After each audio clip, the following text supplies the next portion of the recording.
Welcome, and prepare to journey into the hidden, fragrant truths of history as we uncover tales rarely told before the quiet of night. As you step into the grand throned room, a sense of profound reverence washes over you, as it is intended to. The walls gleam with gilded splendor, and countless mirrors reflect an infinite expanse of luxury. At the heart of this opulence sits a figure, a man presented as a god, or so the whispers suggest. Yet an unseen force shatters this illusion, not the dazzling glitter nor the majestic crown, but a subtle, pervasive odor. It is not the familiar scent of perfume or incense, but something ancient, something deeply unsettling from within. Beneath the rustling silks, a slow decay subtly unfolds. Beneath the regal crown, the very scalp it rests upon is marred by infection.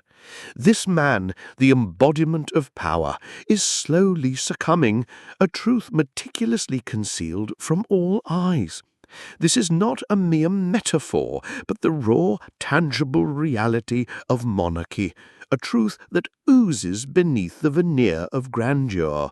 He was known as the Sun King, a title that evoked brilliance, yet even the sun casts long, deep shadows. Louis XIV reigned over France for an astonishing 72 years, a period marked by the construction of Versailles, a palace so breathtakingly magnificent it was said to blind foreign emissaries. Its sheer vastness necessitated maps for navigation, and its adornments were so lavish that even the palace's unseen inhabitants, the lice, reputedly rested on gold-threaded bedding. However, if one were to press an ear close to the cold marble, a different reality would emerge. The wet shuffle of chamber pots echoing through grand corridors, the disturbing slap of human waste casually discarded from balconies into courtyards below. One might also discern the persistent cough of a servant, a stark reminder of long-forgotten hygiene, or the faint, rhythmic, and desperate scraping of courtiers discreetly battling an unseen torment beneath their ornate velvet cuffs. As their bodies succumbed to decay, the courtiers intensified their efforts to conceal it, layering on paint and powders not for restoration, but for a meticulously crafted distraction. The entire court, an elegant machinery of enforced silence, complied without question. No one dared to speak of the pervasive odors. To acknowledge the truth was not merely treason against the crown, but a betrayal of the grand illusion they collectively maintained. The king himself moved with a noticeable limp, his legs often oozing, his teeth progressively blackening and falling away. He would urinate into golden pots that frequently overflowed beneath his very throne. Yet still his subjects bowed in reverence, whispering of divine right and radiant blood. For them, the physical body could decompose, but the sacred image of royalty had to remain pristine. In the queen's chambers, mornings often began with piercing screams from her maids, a grim ritual to dislodge the rats nesting in her elaborate wigs. These were not symbolic rats. They were real, drawn by the warmth, the grease, and the profound silence. The queen, adorned in exquisite silks, would sit for hours utterly still as her towering rose-pinned hairpiece subtly trembled with the unseen movements of its unwelcome guests. The queen's physician offered camphor, the priest advised patience, and the perfumer provided increasingly potent rose oil, yet bathing was never suggested. The unspoken truth was that the queen's scalp bled nightly, her skin beneath the thick powder itched until it cracked, and beneath every graceful gesture her body silently screamed. But silence was the true currency of the court, and to speak the truth meant forfeiting one's very position. You see, rot extends far beyond a mere physical condition of the flesh. It is an intricate ecosystem. It begins with a seemingly small wound, a scratch, a refusal to cleanse it, and then comes the elaborate covering, a ribbon, a layer of powder, or even a grand title. Subsequently, those who observe learn to avert their gaze, the servants are trained into silence, and the nobles cultivate a deliberate ignorance.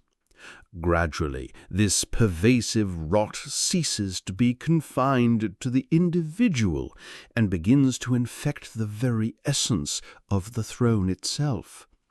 In Madrid, Queen Isabella of Castile famously declared bathing a heretical act, believing that cleansing the body invited lust, temptation, and pride.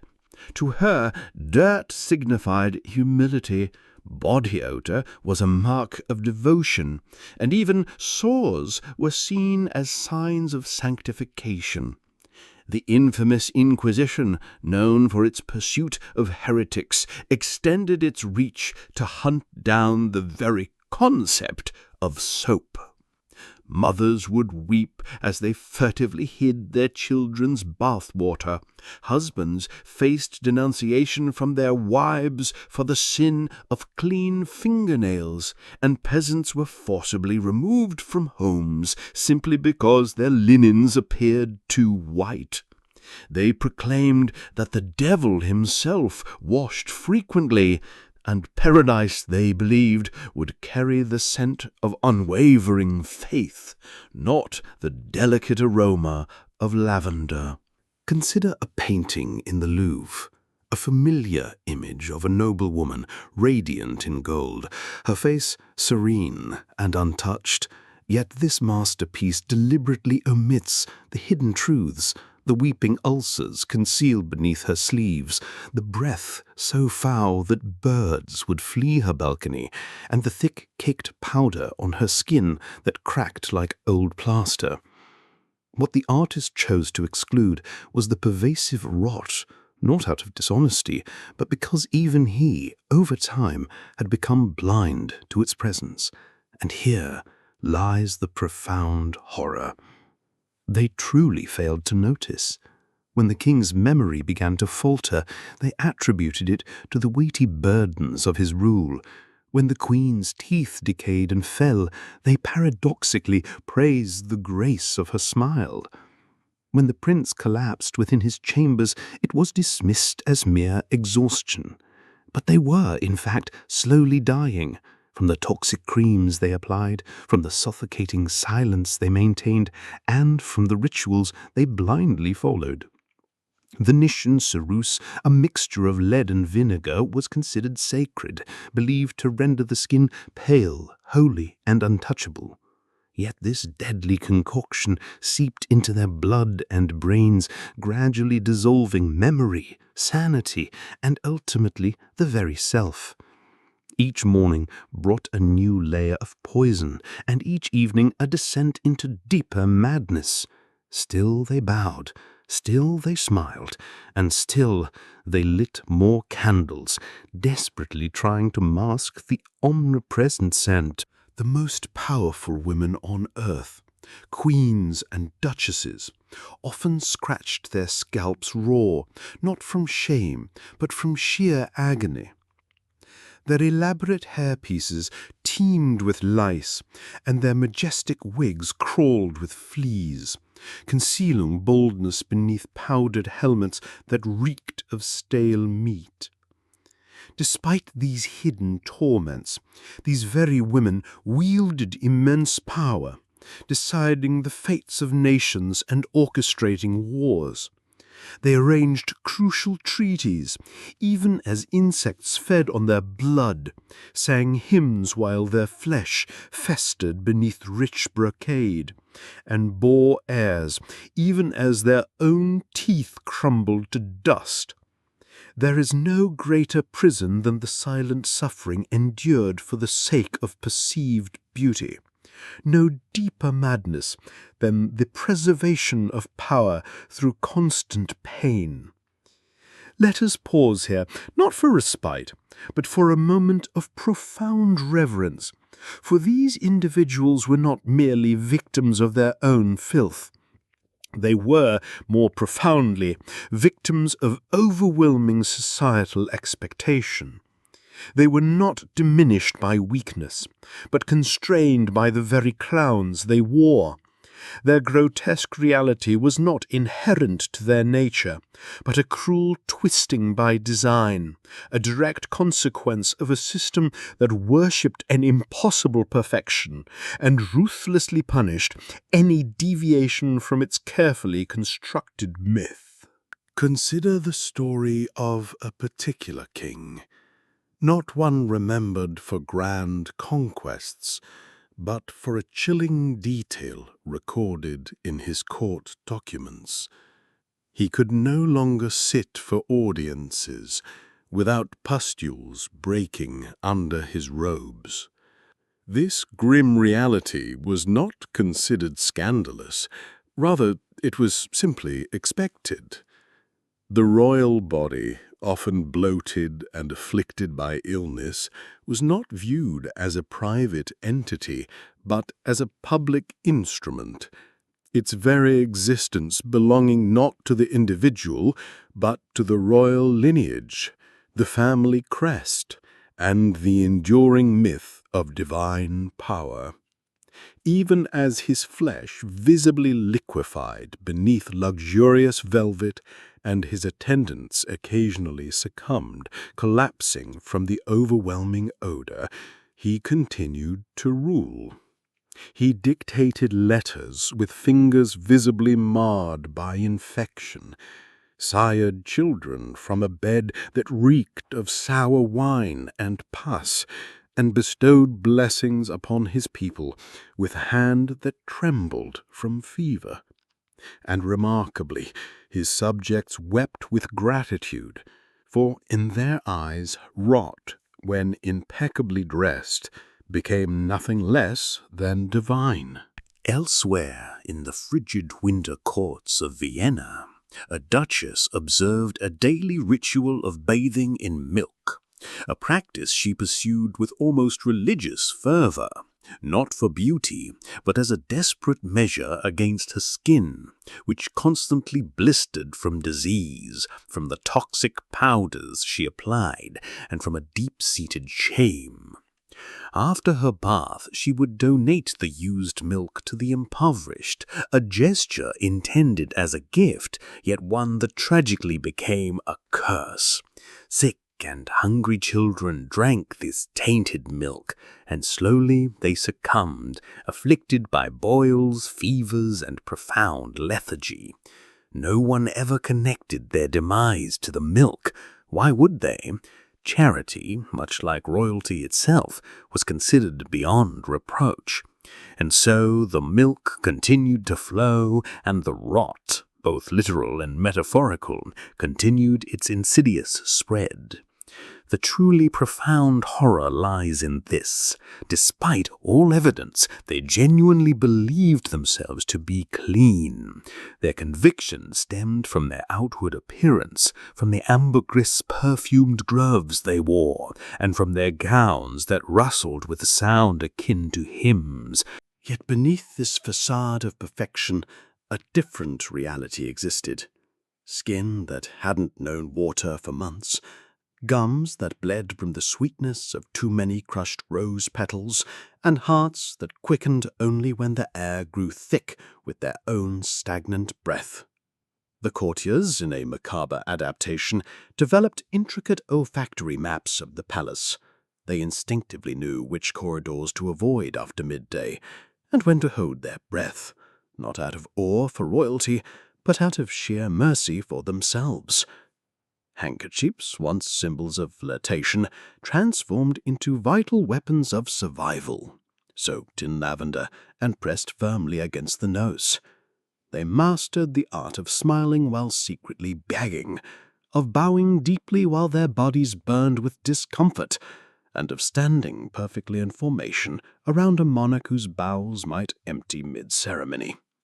Etiquette manuals meticulously instructed not only silence of speech, but also silence of scent.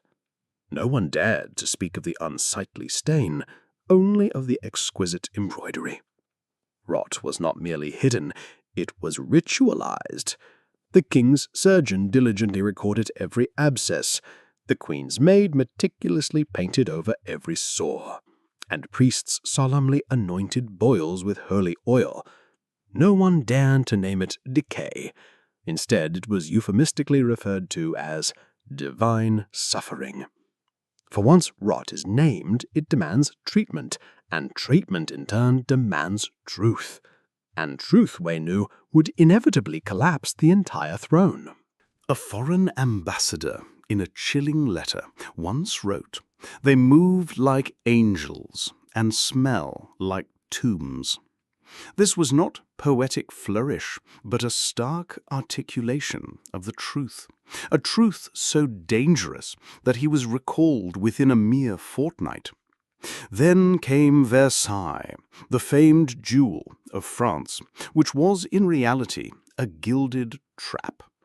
10,000 bodies inhabited a single palace with no proper plumbing, transforming the Sun King's grand vision into a labyrinthine expanse of human waste and cloying perfume. Chamber pots frequently overflowed, curtains bore unsightly stains, and the very chapel stairs became slick with urine. Women would discreetly relieve themselves behind columns, while men openly urinated off balconies, even during solemn mass. The Queen herself, on one infamous occasion, was literally struck by falling feces, not metaphorically. Yet, despite these grim realities, it was still heralded as the very center of civilization. This monumental delusion persisted because the myth of grandeur shone brighter than the pervasive stench, and because appearances, it seemed, were far more resilient than decaying bodies. The children of Versailles, born into this peculiar world, learned to navigate their earliest steps by skillfully dodging puddles of human waste. They grew up breathing the noxious blend of methane and musk, believing this grotesque reality to be entirely normal.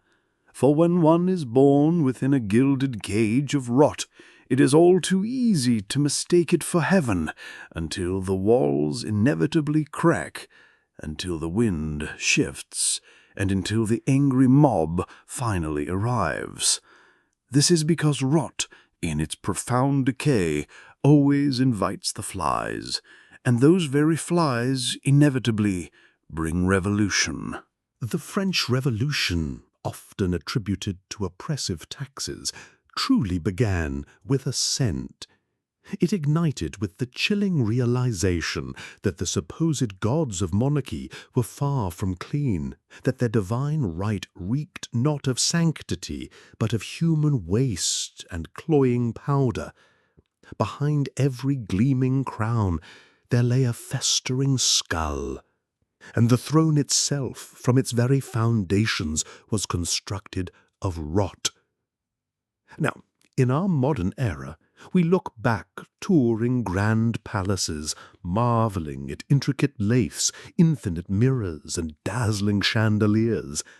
We wear headphones, listening intently as guides recount, "This was where the Queen received her esteemed guests." But they omit the crucial detail. This was where she bled from her scalp, while a rat nested undisturbed in her hair. For even today, we collectively prefer the comforting narrative, choosing to walk through history cloaked in perfume. But tonight, I will not offer you the sanitized story. Instead, I will share the scent, the raw essence of truth. The truth, you see, has a distinct smell. It is sour, heavy, and warm, a scent that stubbornly refuses to fade when the music begins. It lingers in the ancient fabrics, within the solemn portraits, and deep within us. For power, when left unexamined, inevitably rots. Silence, when allowed to fester, becomes a wound, and no amount of shimmering gold can ever truly gild a festering wound. So, as you drift into slumber, I leave you with this thought. Next time you behold a crown, dare to look beneath its gleaming surface. Next time you hear of a grand legacy, ask yourself what it truly smelt like. When you speak of kings, consider how many boils they endured. And next time you dream of grandeur, gently question if you are not, in fact, dreaming of rot. Because history is not a clean, sterile museum. It is a corpse draped in silk, and, unsettlingly, it is still warm.